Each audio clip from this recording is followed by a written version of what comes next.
Hi everyone, how are you today? I'm really glad to see you here.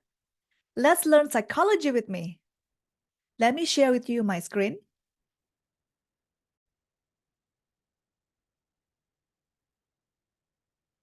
All right, I hope you can see my screen now.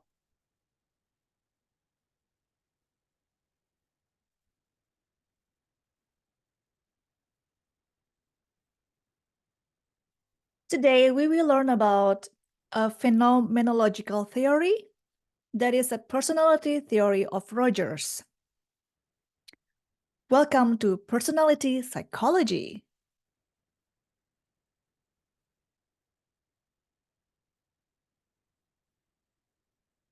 Let's look at the keywords of our today's lesson: self-actualization, congruence, self-acceptance, and need of approval from others.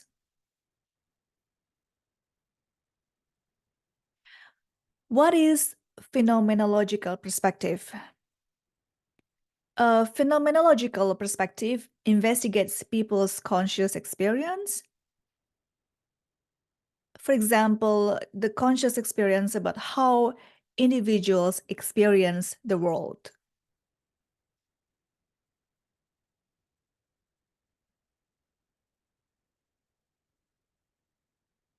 Phenomenal field. What is about the phenomenal field? What is it that we're talking about? Space of perception that makes up our experience is subjective. Remember, it's subjective. Subjective construction that reflects our personal needs. For example, the personal needs to be accepted by a mother, to be attractive to a dating partner, may contribute to our perceiving the other person as angry or disappointed. Whereas it may not be the fact, it's just subjective. The phenomenal field also talks about the need of approvals from others. This may lead to the feeling of alienation or detachment from one's true self, the authentic self. When we feel the alienation or detachment from our true self, then we may lack of authenticity. In turn, this can create distress. Congruence. Congruence, conscious experience and goals are consistent with inner felt values. It's really good if we can have congruence in our life. Congruence with our experience and goals that are consistent with our inner felt values.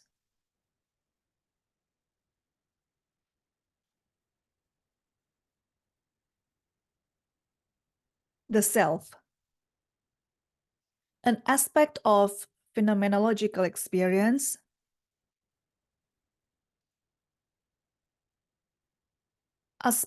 of our experience of the world that fills our experience of ourselves, a self. The self or the self-concept represents an organized and consistent pattern of perceptions. Organized qualities endures over time and characterize individuals. It makes up the self, a personality structure. Remember that the self is conscious. It's available to awareness.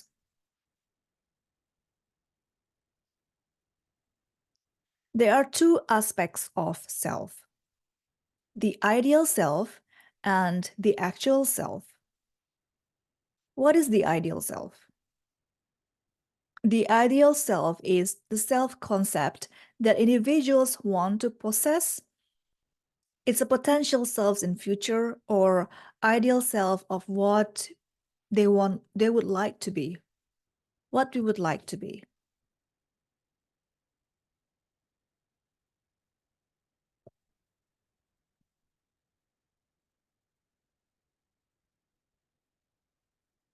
Self-actualization.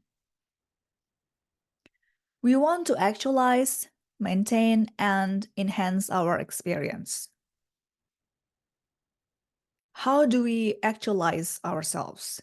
Well, organisms' tendency to grow from a simple entity to a complex one, to move from dependency toward independence. We want to be independent.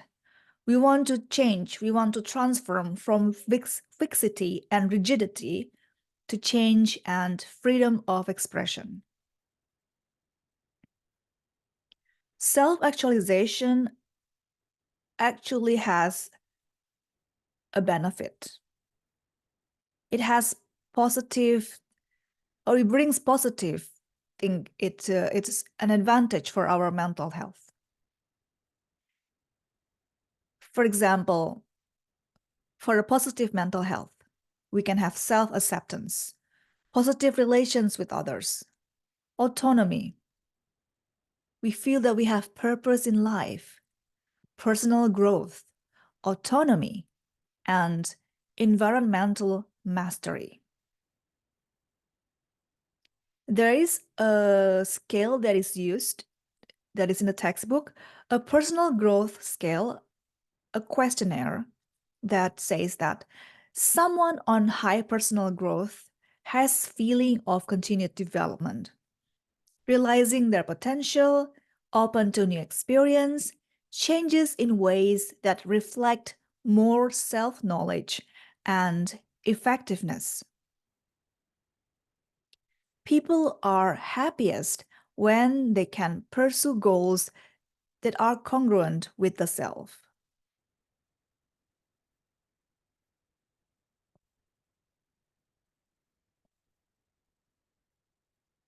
Let's talk about self-consistency and congruence.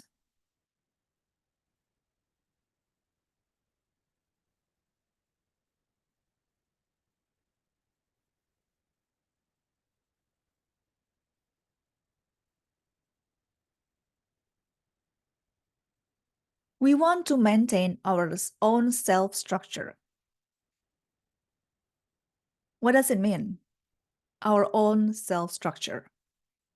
Well, we develop a value system, the center of which the individual's valuation of the self is our self-structure. How we value ourselves, structure ourselves. Individuals organize their values and functions to preserve the self system.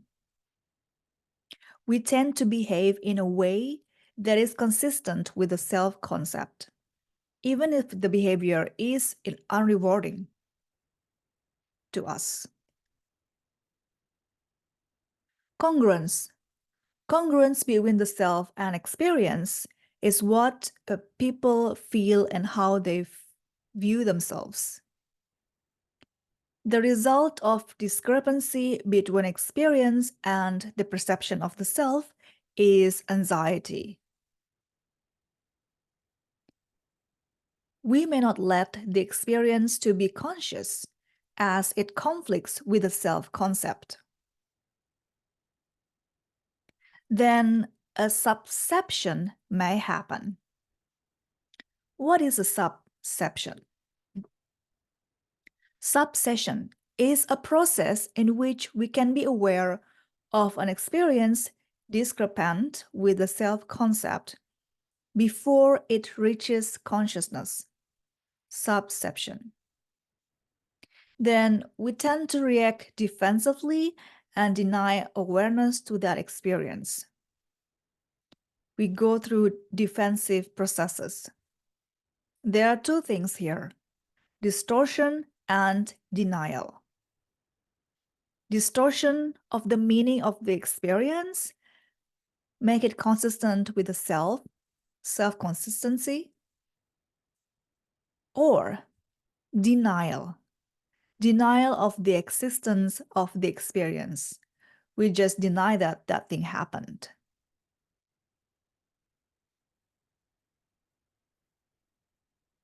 The need for positive regard. We want to be accepted and respected by others. Basically, we as human beings need positive regard from others. However, the need for positive regard may draw us from experiences of personal value. We may lose touch with our own true feelings and values in order to get positive regard from others. It can create the feeling of detachment from our true self. Positive regard is very important for child development. There are two things here. Parents give positive regard unconditionally or conditionally. If parents give positive regard unconditionally, then the kids have no need to deny the experience.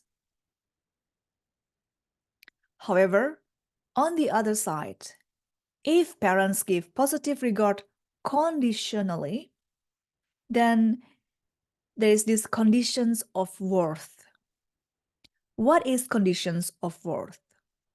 Conditions of worth means kids made to feel worthy only if they have some thoughts or feelings, but not others. Kids then balance their natural tendency with their need for positive regard from others. In the end, what will happen? Kids may lose touch of their own self.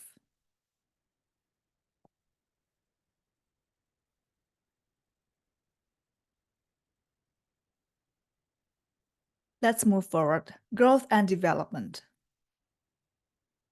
Let me see if this is the right slide. Okay. That's correct. Growth and development.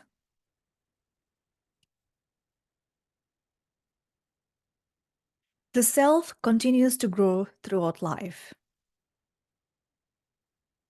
We keep growing. We don't stop growing.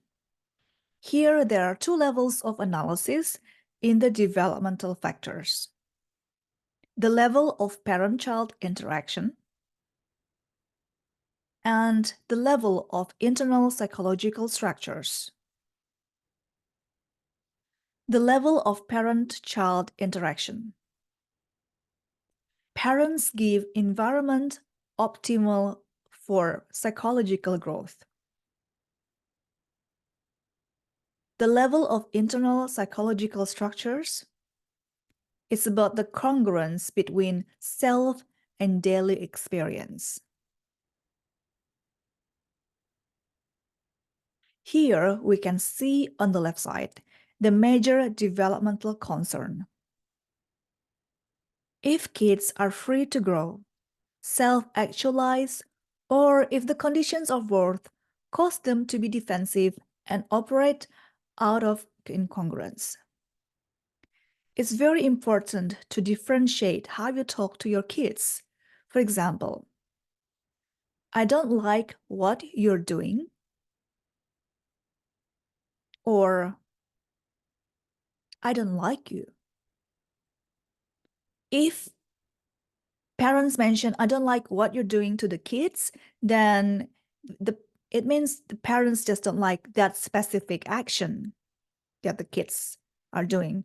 But if parents say, I don't like you to the kids, it could be more personal, and it's not about the behavior, but it's the person. If you say, I don't like you to your kids, then there may be denial and distortion of some feelings inconsistent with the picture of the children themselves as loved or lovable. If you have kids, then it's very important for you to differentiate what to say to your kids. I don't like what you're doing, or I don't like you.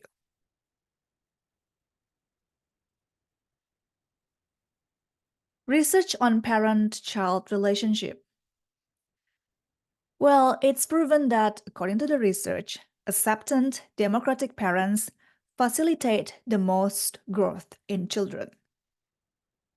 Kids' perceptions of appraisals, also there are two things here. positive appraisals and negative appraisals. If kids perceive positive appraisals, then they find pleasure in their bodies and in their selves. On the other hand, if they perceive negative appraisals, then they may develop insecurity and negative appraisals of their bodies. Let's continue to psychopathology. Neurotic people's self-concept structured in a way that don't fit their experience. Threatening events detected below levels of conscious awareness. They deny awareness of significant sensory and emotional experience incongruent with the self-structure.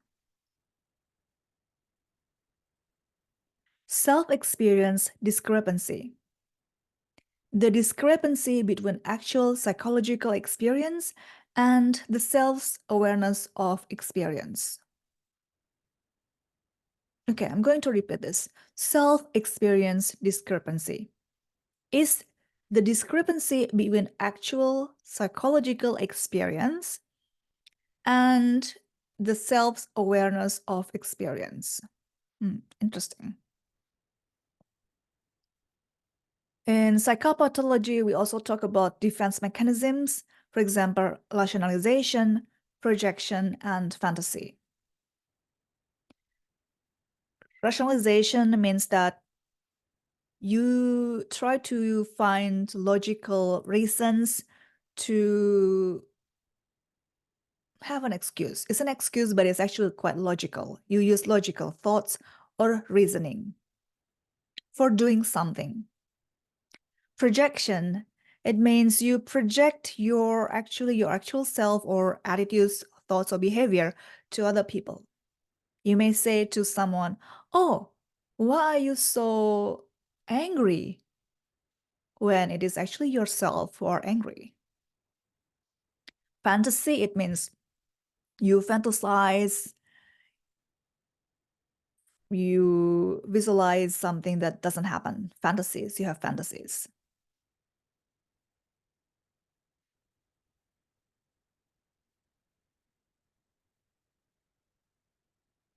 Okay, let's move on now. Psychological change. Therapeutic conditions required for change in this theory. Reflection. Therapists summarize or reflect back to what the clients say. So when the therapists do reflection, they actually just summarize what the clients say to them. Client-centered therapy. In this therapy, the therapists use reflection and more active role in understanding of clients' experience. Interpersonal encounter developed between the therapists and the clients that develops a therapeutic climate. There are three conditions important for the therapeutic movement. Congruence or genuineness. Therapists show their true thoughts and feelings to clients. Unconditional positive regard. Empathic understanding. Presence. It's important that the therapists are present for the clients. Even the presence itself is important for the clients.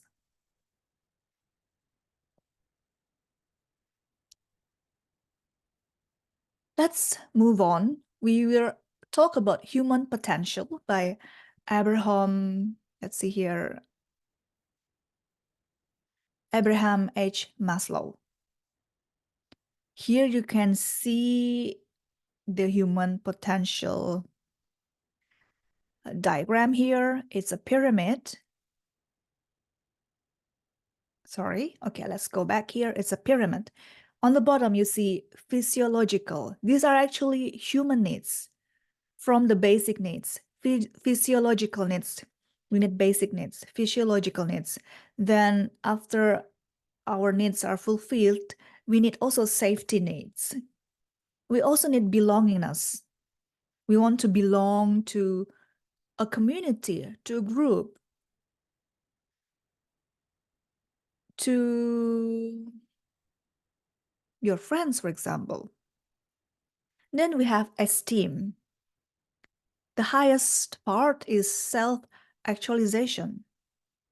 We need self-actualization. Let me repeat it.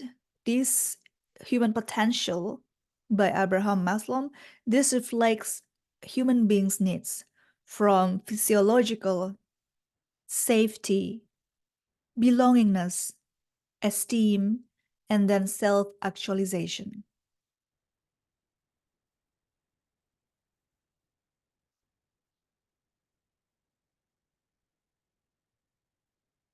Positive psychology movement or human strengths movement. Flow. We have heard the word flow before. I often hear people say, "Oh, I'm in the flow. I'm in the flow now."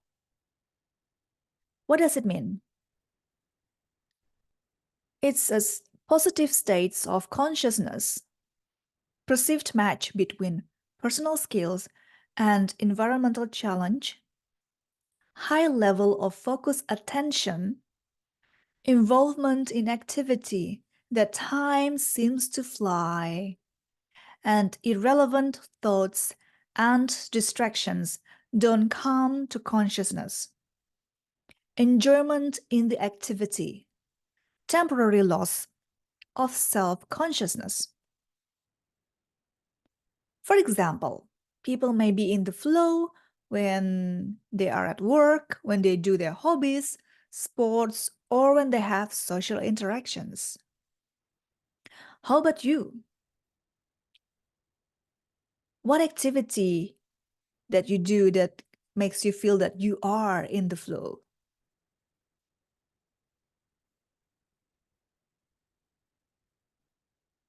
Here, we also talk about human strengths. For characteristics to be strengths, it has to be enduring characteristics of the person important in a variety of life domains. For example, creativity, perseverance, and honesty. Positive emotions broaden thought and action tendencies. That's a good thing. Positive emotions can broaden our thought and action tendencies. That means that when we have our thought and actions tendencies broaden, we have more range of ideas coming up to our mind and actions to pursue. It's positive of it's positive emotions of interest. People want to pursue novel activities. Emotion of pride. We seek activities that make us feel proud of ourselves. Positive thoughts, human competencies and achievements is a positive thing.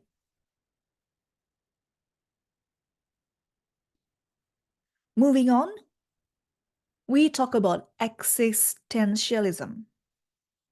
What is existentialism? It's the concern with existence, with the person in the human condition. In existentialism, the issues about people and existence are taken seriously. Existential psychiatrist Viktor Frankl struggled to find meaning while in concentration camp in World War II. According to him, human beings want to find meaning. He suggested a treatment, logotherapy, that involves helping patients to become what they are capable of being helping them to realize and accept the challenges and opportunities open to them. Logotherapy. Existentialism is also about the thought of death, central to human experience. It's discussed in terror management theory, or TMT. The terror management theory examines consequences of combining two factors: people's desire to live, and their awareness of the inevitability of death.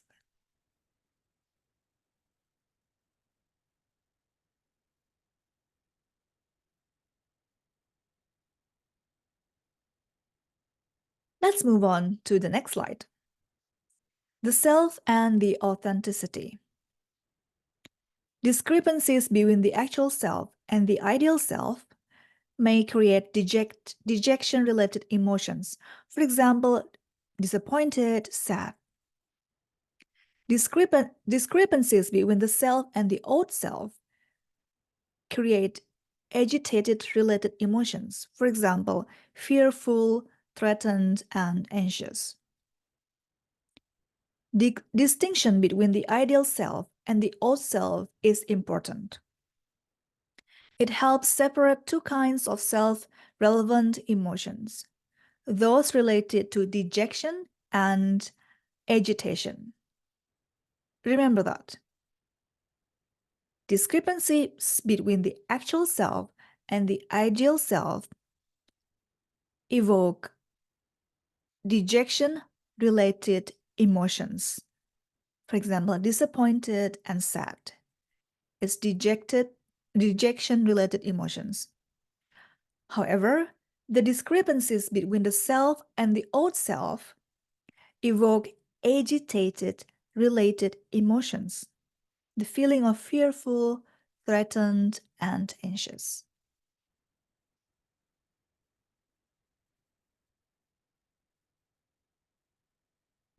Self-determination theory.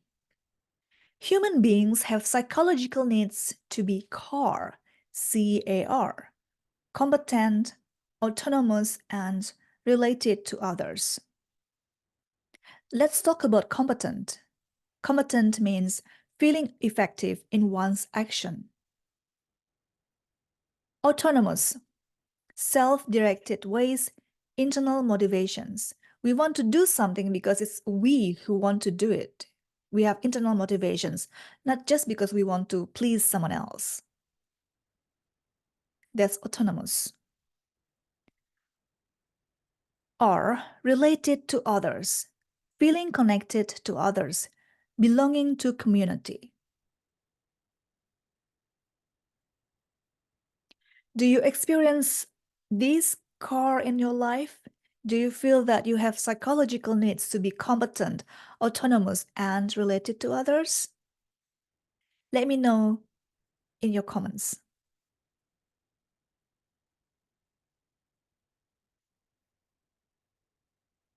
Let's move on to our last slide. 4 functionally distinct personality systems. There are 4 here: analytical thinking system, holistic thinking system, intuitive behavioral control system, and discrepancy detection system. Analytical thinking system is processed in logical step-by-step manner. It's about thinking about something in a logical step-by-step. Holistic thinking system occurs parallel, unconsciously. Sometimes we think about something, but at the same time we think also about other things. That's a holistical thinking system.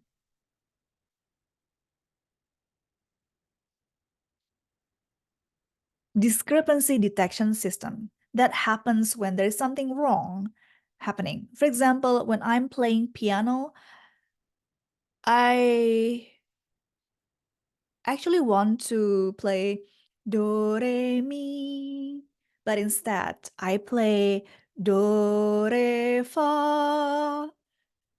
So I make a mistake there. I play fa instead of me. Then I suddenly notice, okay, that's wrong. Then when I make a mistake in playing piano, putting the wrong tune, I detect it.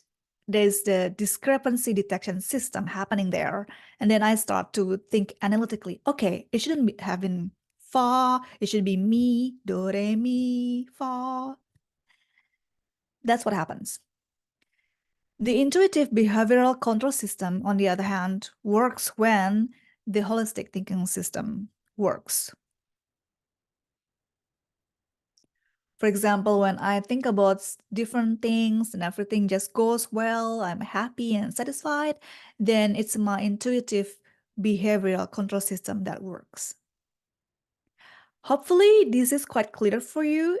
If you still have any questions, you can find out more about it in some textbooks or even in the internet.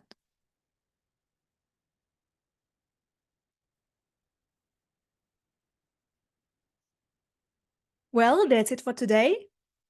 Thank you so much for learning psychology with me. Today we learn about personality theory, especially about the phenomenological perspective from Rogers. Hopefully you learned something new today. If you have any comments or you have experienced the things that I mentioned in the video, please let me know. Thank you and have a nice day.